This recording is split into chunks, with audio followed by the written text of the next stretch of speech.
இந்த நாளில் நம்ம தியானிக்க கடவுள் எனக்கு கொடுத்த வாய்ப்பில் ஏவாளை பற்றி நம்ம தியானிக்கலாம். நம்ம எல்லாருக்குமே தெரியும் ஏவாள் வந்து யாருன்ட்டு. நம்ம எல்லாருமே கேட்டால் என்ன சொல்லுவோம்? ஏவாள் தான் முதல் பெண், இந்த உலகத்திலே ஆண்டவரால் படைக்கப்பட்ட முதல் பெண், முதல் தாய், முதல் மனைவி, முதல் பாட்டி, முதல் கொல்லிப்பாட்டி அப்படின்னு சொல்லிட்டு அவங்கள அடுக்கிக்கிட்டே போகலாம். ஆண்டவர் ஏவாளை எப்படி படைச்சார், ஏவாள்கிட்டேருந்து நம்ம எப்படின்னா கற்றுக்கலாம் அப்படின்றத நம்ம பார்க்கலாம். நோவா வந்து பார்த்திங்கன்னா 930 வருடங்கள் வாழ்ந்தாருன்னு பைபிளில் சொல்லியிருக்கு. ஆனால் ஏவாள் எத்தனை வருடங்கள் வாழ்ந்தான்னு பார்த்திங்கன்னா எங்கேயுமே சொல்லப்படலை. ஆண்டவர் படைத்த படைப்பிலே வித்தியாசமான படைப்பு யாருன்னா ஏவாள் தான். நம்ம தொடக்க நூலில் பார்த்திங்கன்னா 2வது அதிகாரத்தில் 7வது வசனத்தை பார்த்திங்கன்னா, அப்பொழுது ஆண்டவராகிய கடவுள் நிலத்தின் மண்ணால் மனிதனை உருவாக்கி அவன் நாசியில் உயிர் மூச்சை ஊத மனிதன் உயிர் உள்ளவன் ஆனான். ஆமேன். ஆண்டவர் ஆதாமை எப்படி படைச்சாராம்? மண்ணினால் படைச்சாராம். ஆதாமை மட்டும் மண்ணினால் படைக்கல. அது தொடர்ந்து வாசிட்டு வந்தோன்னா இந்த உலகத்தில் படைக்கப்பட்ட காட்டு விலங்குகள், பறவைகள் எல்லாத்தையுமே வந்து பார்த்திங்கன்னா ஆண்டவர் மண்ணினால தான் படைச்சிருக்கார். ஆனால் ஏவாளை மட்டும் வித்தியாசமாக படைச்சிருக்காரு. அது 19வது வசனத்தை பாருங்களேன்.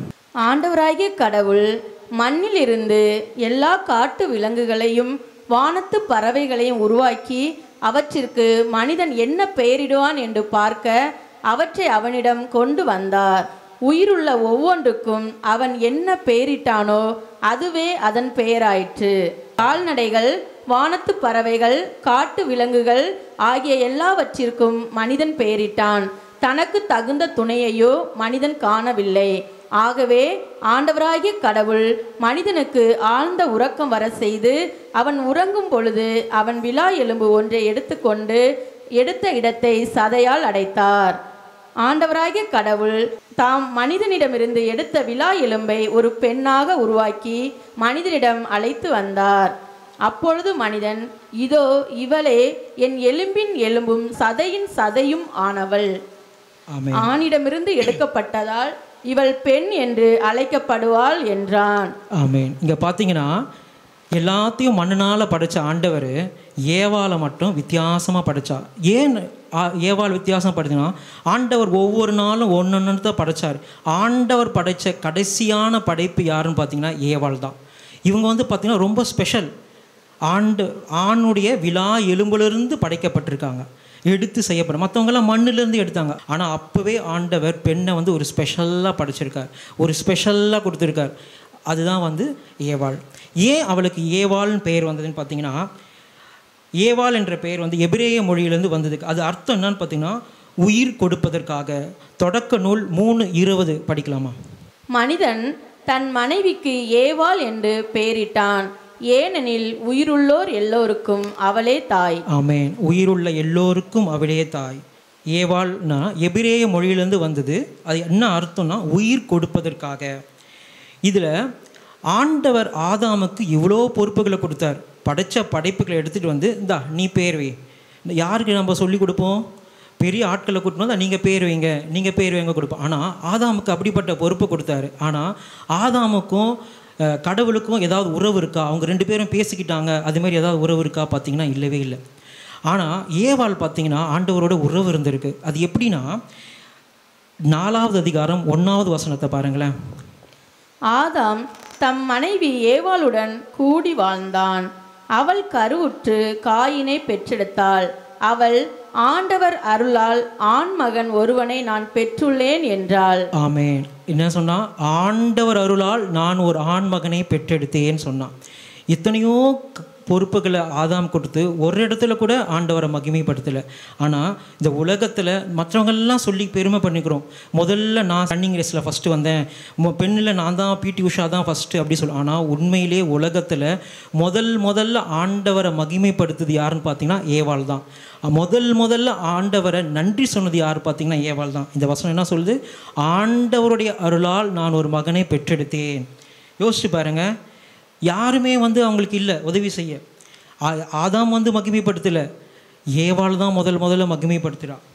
ஏவாள் வந்து எப்படிப்பட்ட பெண் அப்படி பேர் எடுத்திருக்கா? நம்மலாம் சொல்லுவோம், அவளால் தான் உலகத்தில் பாவம் வந்தது, அவளால் தான் அந்த உலகத்தில் வந்து மரணம் வந்தது. ஆனால் முதல்ல ஆண்டவரை மகிமைப்படுத்துது யாருன்னா ஏவாள் தான். நீங்கள் கொஞ்சம் யோசிச்சு பாருங்களேன். ஏவாள் இருக்கு யாருமே இல்லை, அவள் தான் முதல் படைப்பு, முதல் பெண், முதல் தாய்.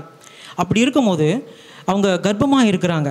கர்ப்பமாக இருக்கும் போது நமக்கே தெரியும், 3 மாதங்கள் கழிச்சுனாவும் வாந்தி எடுப்பாங்க, அது முடித்த பிறகுனாவும் வயிறு பெருசாகும், இன்னும் கொஞ்ச நாள் ஆகுது பிறகு உடலில் வித்தியாசங்கள்லாம் வரும். இதெல்லாம் பார்க்கும்போது ஏவாளுக்கு இது என்னடா இது நடக்குதே அப்படி அவங்களுக்கு ஒரு பயம் வந்திருக்கும்ல. எல்லாருக்குமே ஒரு பயம் வரும். ஃபஸ்ட்டு டைம் நம்ம எதாவது பண்ணும்போது ஐயோ நம்ம மாற்றி ஒயர் கனெக்ஷன் கொடுத்துட்டோமா, நம்ம ஏதாவது பண்ணிட்டோமா, அப்படி ஒரு பயம் வரும். இதே மற்றவங்க பண்ணிட்டாங்கன்னா அதை அப்படியே பார்த்து இதே மாதிரி பண்ணணும் நம்ம சொல்லுவோம். ஆனால் ஏவாளுக்கு சொல்லிக் கொடுக்க யாருமே இல்லை. யோசிச்சு பாருங்க, எப்படிப்பட்ட பயம் இருக்கும், எப்படிப்பட்ட யோசிச்சிருப்பாங்க. ஆண்டவரே, நான் தான் அந்த முதல்ல அந்த பழத்தை சாப்பிட்டுட்டேனே, இதனால தான் எனக்கு இந்த மாதிரி தண்டனை வருதா, இதுதான் மரணமா? மரணம்னா என்னன்னே தெரியாது அவங்களுக்கு, மரணம்னா என்ன எப்படி இருக்கும் கூட தெரியாது. ஆனால் அவங்களுக்கு ஒரு பயம் இருந்திருக்கும். என்னடா இது வாந்தி வருதே, என்னடா இது மயக்கமாக இருக்கே, என்னடா இது டல்னஸ்ஸாக இருக்கே, ஒரு டயர்ட்னஸ் இருக்கும். இதெல்லாம் எப்படி அவங்களுக்கு தெரியும்? இப்போ இருக்கிறவங்களுக்கு சொல்லியிருக்கலாம், நம்ம கூட பார்த்துருக்கலாம். யோசிச்சு பாருங்களேன். அதே போல் தான் ஏவாளுக்கு இன்னும் எக்ஸ்பீரியன்ஸ். அவள் தான் ஃபஸ்ட்டு. யாருமே அவங்களுக்கு கற்றுக் கொடுக்க இல்லை, யாருமே துணை இல்லை. இது எல்லாமே நார்மலாக இருக்குமா, இது இப்படி தான் நடக்குமா சொல்கிறதுக்கு யாருமே இல்லை. யோசிச்சு பாருங்களேன். ஆதாமும் அந்த பழத்தை சாப்பிட்டாங்க, ஏவாளும் அந்த பழத்தை சாப்பிட்டாங்க. ஆனால் ஆதாம் நார்மலாக இருக்கார், அவருக்கு எந்த மாற்றமும் வரல. ஆதாமுக்கு எந்த ஒரு சேஞ்சஸும் இல்லை உடலில். அவர் பாட்டு மண்ணில் போய் வேலை செஞ்சு விவசாயம் செஞ்சுட்டு இருக்காங்க. ஆனால் இவங்களுக்கு தான் என்ன ஆகுது, மாற்றங்கள் வருது, வாந்தி வருது, மயக்கம் வருது, உடலில் வீக்கம் வருது. இதை பார்த்தா எப்படி இருக்கும்? ஐயோ மரணம்னா இதுதானே அந்த அதெல்லாம் நமக்கு எல்லாமே தெரியும். அந்த பழத்தை சாப்பிட்டதுனால ஆண்டவருடைய கோபத்தை பெற்றனால அவங்க பண்ணாங்க. யோசிச்சு பாருங்களேன். நமக்கு ஒரு அட்வர்டைஸ்மெண்ட் ஞாபகம் இருக்குங்களா? ஒரு குட்டி குழந்தை அழுவோம், அவங்க ஒரு அம்மா வந்து கேட்பாங்க, என்ன ஆச்சு? குழந்தை அழுதுச்சு, உட்வாட்ஸ் கிரேக் வாட்டர் கொடுக்க சொல்லு, நீ குழந்தையா இருக்கச்சே அதான் நான் கொடுத்தேன். இன்னொரு அம்மா, அவங்களுடைய அம்மா வருவாங்க, என்ன ஆச்சு? குழந்தை அழுதுச்சு, நீ உட்வாட்ஸ் கிரேக் வாட்டர் கொடுக்க சொல்லு, நீ குழந்தையா இருக்காச்சே அதுதான் கொடுத்தேன். அவங்களுடைய அம்மா வருவாங்க, என்ன ஆச்சு? குழந்தை அழுதுச்சு, உட்வாட்ஸ் கிரேக் வாட்டர் கொடுக்க சொல்லு, நீ குழந்தையா இருக்காச்சே அதை தான் கொடுத்தேன். அப்போது அவங்களுக்கு ஒரு தாய் இருக்காங்க, அவங்களுக்கு ஒரு தாய் இருக்காங்க, ஹெல்ப் பண்ணுறதுக்கு, ஐடியா கொடுக்கறதுக்கு, சஜஸ்ட் பண்ணுறதுக்கு. பயப்படாதம்மா, இது ஒன்றும் இல்லை, ஒரு நார்மல் தாம்மா, இது எல்லா பெண்களுக்கும் நடக்கக்கூடியது தான் அப்படின்னு சொல்கிறதுக்கு யாரும் இல்லை. ஆனால் அவங்களுக்கு இருந்திருக்காங்க. யோசிச்சு பாருங்களேன், எப்படிப்பட்ட டென்ஷன் இருந்திருக்கும், எப்படிப்பட்ட ஒரு மனநிலைமை இருந்திருக்கும், எப்படிப்பட்ட டிப்ரெஷனில் இருந்திருப்பாங்க. இப்போது நம்ம சர்வசாதாரணமாக இப்போ இருக்கிறவங்கெல்லாம் பார்த்திங்கன்னா சொல்லுவாங்க, கர்ப்பமாக இருக்கிறது வந்து பார்த்திங்கன்னா பிரசவம் தான் மறு ஜென்மம், அது அவ்வளோ பெரிய பெயின். பெண்களுக்கு அந்த பெயினை தாங்கிட்டாங்கன்னா அதை விட துன்பம் உலகத்தில் வேறு எதையுமே அவங்க தாங்கிடலாம், அப்படிப்பட்டதாக சொல்லுவாங்க. இந்த பெண்கள் தாய் எப்படிப்பட்ட ஒரு பாக்கியம்னா வேறு எதுக்குமே அந்த மாதிரி பாக்கியம் கிடைக்காது. அந்த பெயின் துன்பத்தை தாங்கி அந்த ஒரு பெயினில் தான் வந்து என்ன சொல்லுவாங்க, ஒரு சந்தோஷம் கிடைக்குதுன்னு சொல்லுவாங்க. ஆண்டவர் அவங்க விருப்பப்படாத பழத்தை சாப்பிட்டதுனால அவர் சபிச்சிடுறாரு. என்ன சபிக்கிறாரு? உனக்கு கர்ப்ப வேதனை பெருகட்டும். அப்படி தான் அந்த கர்ப்ப வேதனை பெருக சொல்கிறது தான் அவங்களுடைய சாபம். யோசிச்சு பாருங்களேன். இந்த காலத்தில் செக்கப் பண்ணுறதுக்கு நிறைய டெஸ்ட் எடுக்கிறாங்க, நிறைய ஸ்கேன்ஸ் எடுக்கிறாங்க, மாதம் செக்கப் போகிறாங்க. இதெல்லாம் அந்த காலத்தில் இருந்திருக்குமா? அவங்களுக்கு இருந்திருக்குமா? அவங்களுக்கு ஒன்றுமே கிடையாது. என்னடா இது நடந்து போய் இப்படி விவசாயம். அவர் எதுக்காக படைக்கப்பட்டாங்க? ஏவாள் ஆதாமுக்கு துணையாக, தனிமையாக இருப்பது மனிதன் நல்லதெல்லாம், அவனுக்கு துணை வேணும்னு ஏவாளை படைச்சாங்க. எல்லா காரியத்திலும் அவங்களுக்கு ஹெல்ப் பண்ணியிருப்பாங்க. அவங்களுக்கு இப்படிப்பட்ட ஒரு மாற்றங்கள் வருதுன்ட்டு அவங்களுக்கு ஒரு பயம் இருக்கும். இந்த காலத்தில் எப்படிப்பட்ட ஒரு ரிசல்ட்ஸ்லாம் இருக்குது, ஸ்கேன்ஸ்லாம் இருக்குது, டெஸ்ட்லாம் இருக்குது, நம்ம பார்க்குறோம். நானே நிறையா வாட்டி பார்த்துருக்கேன். எங்கள் ஆஃபீஸ்லாம் வந்து பார்த்திங்கன்னா அந்த கல்யாண நைட் வந்த பிறகு பார்த்தீங்கன்னா அவங்கள ரொம்ப பயங்கரமாக ஸ்ட்ரெயினே பண்ணவானா, அவங்களுக்கு ரொம்ப வேலை வாங்காதப்பா, அவங்கள விட்டுருங்கப்பா, ஆன் டைமுக்கு கிளம்ப வச்சுருங்கப்பா. என்ன ஜி, ஏன் அவங்க வந்து பிரச்சனை அப்படி இப்படின்னுவாங்க. என்னென்னு பார்த்தா அவங்க வெயிட்டிங், கன்சீவ் ஆகிறதுக்காக வெயிட்டிங். அதனால அவங்க ரொம்ப அசையாமல் மெதுவாக இப்படி அப்படிலாம் பார்த்து அவங்களுக்கு சொல்லிக் இதெல்லாம் அவங்களுக்கு கிடையாது. எப்படி இருந்திருப்பாங்க? யோசிச்சு பாருங்களேன். ஆதாம் கடவுள் வந்து தவறு செஞ்சிட்டாங்க, ஆதாமும் ஏவாளும் துரத்தப்பட்டுட்டாங்க. ஆனால் அவங்க என்ன பண்ணுறாங்க, கடவுளுக்கு பயந்து நான் இதுதான் மரணமோ அப்படிப்பட்ட ஒரு இல்லைன்னு இருக்கிறாங்க. அந்த நிலைமையில கூட பார்த்திங்கன்னா அவங்க அந்த பழத்தை சாப்பிட்டதுனால அவங்களுக்கு அந்த வெக்கம் வந்து நம்ம ஆடை இல்லாமல் இருக்கிறோன்றதை உணர்ந்து அவங்க என்ன பண்ணுறாங்க, இலையை பிச்சு அதை தைச்சு ஆடை அணிகிறாங்க. ஆனால் உண்மையிலேயே யோசிச்சு பாருங்கள், கடவுளுக்கு விருப்பம் இல்லாத காரியத்தை செஞ்சாங்க, அவங்களுக்கு எல்லாத்தையும் கொடுத்துருந்தாங்க. ஆனாலும் அவங்க அதை மீறி, கட்டளையை மீறி அதை செஞ்சதுனால ஆண்டவர் அவங்கள தண்டிச்சார் தான், ஆனால் கைவிடலை. அவங்களுக்கு என்ன பண்ணார், ஆண்டவரே ஒரு தோல் ஆடையை செஞ்சு அவங்களுக்கு கொடுத்தாங்க. யார் செஞ்சு கொடுத்தா? எல்லாமே தெரியும், எல்லாமே அங்கே போட்டு நம்ம எல்லாருக்குமே தெரியும். தோல் ஆடை செஞ்சு கொடுத்தாது ஆண்டவர் தான். இன்னும் யோசிச்சு பாருங்களேன், அவங்க ஏவாளை போல தான் அவங்க எப்படி பண்ணாங்க, நான் பழத்தை சாப்பிட்டேன் அதனால தான் எனக்கு இந்த தண்டனை, அதனால தான் இது நடக்குது. ஏவாளை போல தான் நமக்கும் இருப்போம். நம்ம நல்லா இருப்போம், ஏதோ நமக்குள்ளே ஒரு போராட்டம், நமக்குள்ளே ஒரு நீண்ட பிரச்சனை, நமக்குள்ளே ஏதோ ஒரு மன அழுத்தம். இதுக்கு காரணம் என்ன? இதுக்கு காரணம் நான் தான் ஏதோ பண்ணிட்டேன், நான் தான் அதை பண்ணிட்டேன், நான் தான் இதை செஞ்சுட்டேன், நான் தகுதியற்றவன், நான் இப்படிப்பட்ட பாவி அப்படி நம்மளே சொல்லி நம்மளே மன அழுத்தத்துக்கு தள்ளி நம்மளே டிப்ரெஷனுக்கு ஆளாக்கிட்டு நம்ம போய் மூலையில் உட்காந்துருப்போம். ஆனால் ஆண்டவர் அப்படிப்பட்ட ஆண்டவர் அல்ல. யோசிச்சு பாருங்களேன், எப்படி இலையில் தைச்சிட்டு இருந்தவங்களுக்கு தோலாடையை செஞ்சு கொடுத்து அவங்களுக்கு எல்லாமே பார்த்தவர் யாருன்னா ஆண்டவர். ஆண்டவர் அவங்களோடு இருந்தாங்க, ஏவாளுக்கு கொடுத்தாங்க. அது இல்லாமல் எப்படி சொல்லுவாங்க? யோசிச்சு பாருங்க, திருப்பி அந்த வசனம் 4:1, ஆண்டவர் அருளால் ஆண்மகன ஒருவை நான் பெற்றுள்ளேன். அவங்க நான் 10 மாதம் கஷ்டப்பட்டு சுமந்து பெற்றெடுத்தேன், நான் வந்து கஷ்டப்பட்டு ப்ராக்டிஸ் பண்ணேன், நான் ஃபஸ்ட்டு வந்தேன், நான் நல்லா படித்து நான் தான் பண்ணேன் அப்படி சொல்லலை. ஆண்டவர் அருளால் நான் ஒரு ஆண்மகனை பெற்றெடுத்தேன். எப்படி சொல்ல முடியும்?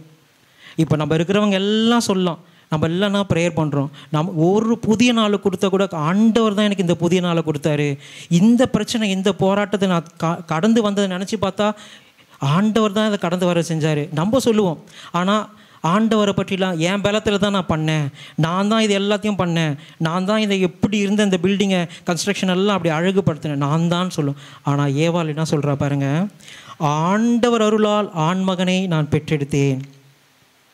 நான் கஷ்டப்பட்டு குழந்தை பெற்றெடுத்தேன் அவள் ஒரு நேரத்தில் கூட சொல்லலை. ஆண்டவர் எப்படி சொல்ல முடியும்? ஆண்டவருடைய உறவு இருந்தால் மட்டும்தான் சொல்ல முடியும்.